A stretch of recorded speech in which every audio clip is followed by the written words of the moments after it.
Congress party scientific గా ప్రజల కోరిక మేరకు భూభారతిని తెచ్చిందన్నారు మంత్రి పొంగులేటి.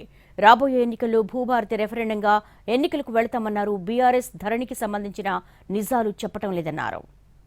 తమరి ద్వారా గౌరవ సభ్యులకు ఒక్కటే చెబుతున్నాను, ఎస్, కాంగ్రెస్ పార్టీ సైంటిఫిక్ గా ప్రజల కోరిక మేరకు భూభారత కాన్సెప్ట్ తోనే రాబోయే మళ్లీ సార్వత్రిక ఎన్నికల్లో భూభారత కాన్సెప్ట్ తోనే మేము పోతున్నాం.